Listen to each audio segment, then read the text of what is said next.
امام مسلم کے دو صاحبزادوں کی شہادت کا منظر۔ اسد بن شرح علیہ صبح حضرت ابراہیم اور حضرت محمد کو لے کر اس قافلے کی جانب روانہ ہوئے، لیکن افسوس کہ یہ قافلہ کچھ دیر پہلے روانہ ہو چکا تھا۔ اس نے قافلے کی راہ کی طرف نظر دوڑائی۔ تھوڑے ہی فاصلے پر کچھ گرد اڑتی ہوئی نظر آ رہی تھی۔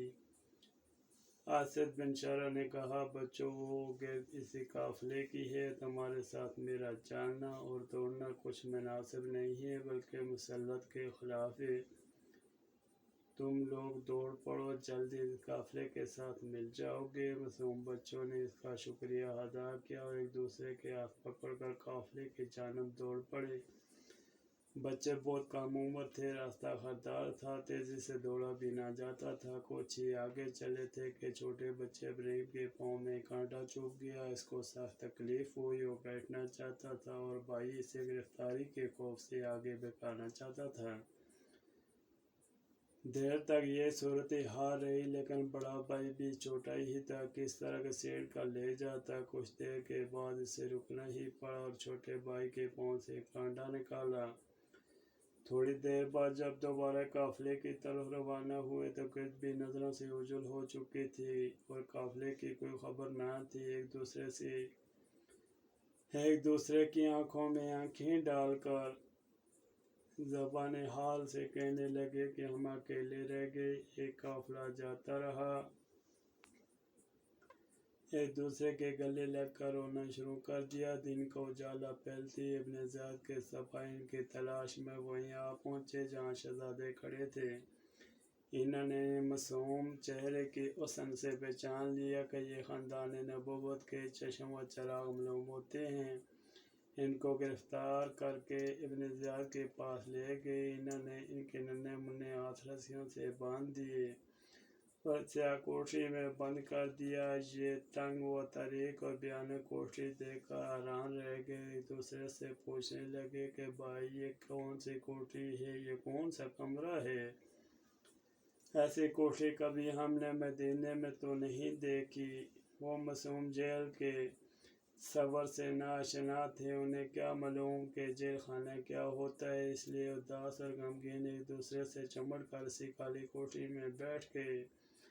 ان بچوں نے 3 دن سے کچھ کھایا پیا نہ تھا، جسم نڈال ہو چکا تھا۔ پریشانی کی کیفیت ان کے علاوہ تھی۔ رات بھر رسیوں کی تکلیف کے سبب روتے رہے، پریشانی میں ساری رات تڑپتے رہے۔ یہ منظر دیکھ کر ایک صوبائی پہرے دار کو ترس آ گیا۔ اس نے چپکے سے ان کی رسیاں کھول دیں اور اپنی انگوٹھی انہیں دے کر کہنے لگا، شہزادو، میں بھی دل میں تمہارے ہی خاندان کی محبت چھپائے ہوئے ہوں، لیکن حالات نے ظلم و ستم اور جبر و بریت پر مجبور کر دیا۔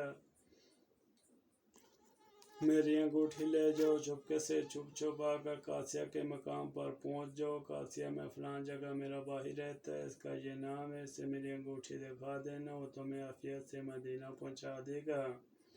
ان معصوم بچوں کو کیا خبر کہ قادسیہ کہاں ہے؟ ڈر کے مارے اب کسی سے پوچھتے بھی نہ تھے۔ رات کو چل پڑے، ساری رات گھوم پھر کر بالآخر جب طلوع صبح ہوئی تو یہ دیکھا کہ کوفہ کی گلیوں میں ہی چکر لگا رہے ہیں۔ قادسیہ کی کوئی خبر نہیں کہ وہ کہاں ہے۔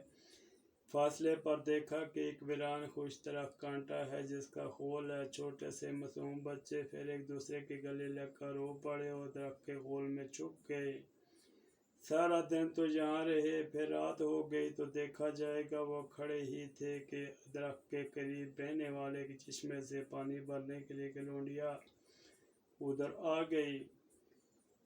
جب ان 2 معصوم بچوں پر نظر پڑی، تم کون ہو؟ سچ بولنے کے عادی تھے، بول پڑے، ہم مسلم بن عقیل کے بیٹے ہیں۔ فوراً آئے، ان 2 شہزادوں کو اپنے گھر لے گئے، ان کو نہلایا دھلایا، دن بھر ان کا خیال رکھا، رات کو الگ کمرے میں کھانا کھلا کر چھپا دیا۔ اس عورت کا خاندان ان شہزادوں کی تلاش میں سارا دن سرگرداں رہتا تھا۔ اس عورت کا خاوند تھک ہار کر رات کو گھر پہنچا اور کھانا کھا کر اپنے کمرے میں لیٹ گیا۔ ایک کمرے میں وہ مالکہ اور اس کا شوہر لیٹے ہوئے تھے، دوسرے کمرے میں تنہا 2 معصوم بچے تھے۔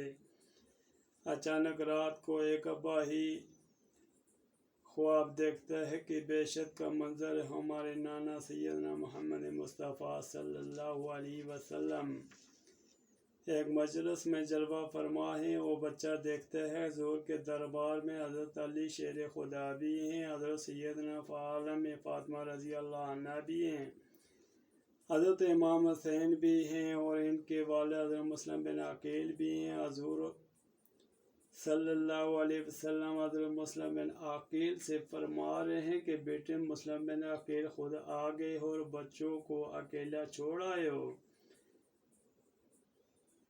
اس پر حضرت فرما رہے ہیں کہ باش یہ گفتگو سنی، یہ منظر دیکھا، بچہ بے ساختہ چیخ اٹھا، اس کی چیخ بلند ہوئی، دوسرا بھائی بھی بے ساختہ چیخ پڑا اور پھر دونوں ایک دوسرے کے گلے لگ کر رونے لگے۔ بھائی نے پوچھا بھائی تم کیوں رو رہے ہو؟ وہ کہنے لگے کہ ابھی ہمارے نانا جان نے ابا جان سے پوچھا کہ مسلم بچوں کو اکیلا کیوں چھوڑ آئے ہو، اور بابا جان نے کہا حضور وہ بھی آ رہے ہیں۔ بڑا بھائی قسم کھا کر کہنے لگا ابراہیم نے بھی یہ منظر دیکھ کے بس ہزاروں قطار رو پڑے۔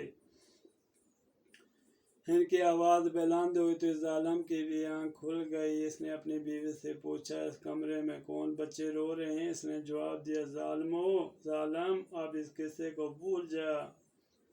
خیر اس نے بیوی کو مارا پیٹا اور سختی سے دروازہ توڑ کر اندر گھس گیا۔ بچے تھرتھرا رہے تھے، خوف سے کانپ رہے تھے۔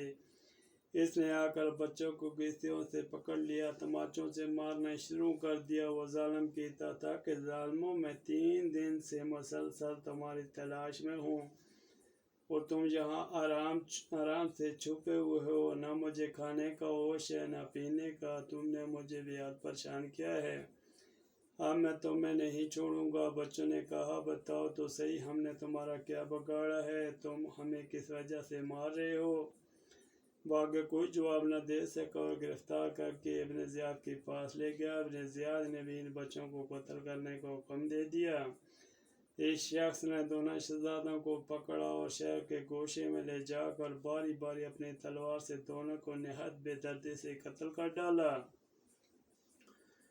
چمنستان مصطفی کے دونوں پھول کھلنے سے پہلے ہی مرجھا گئے، ان کا مقدس خون زمین پر بہہ گیا، سر تن سے جدا ہو گئے، تن خاک پر مائع ہوئے، آگ کی طرح تڑپنے لگے۔ پھر یہ دونوں سر اور مسلم بن عقیل اور ہانی کے سر سب یزید کے پاس پہنچا دیے گئے اور اسے اطلاع دی گئی کہ تمہارے ظلم و ستم کی تحقیق کا سماں یوں فراہم کیا جا رہا ہے۔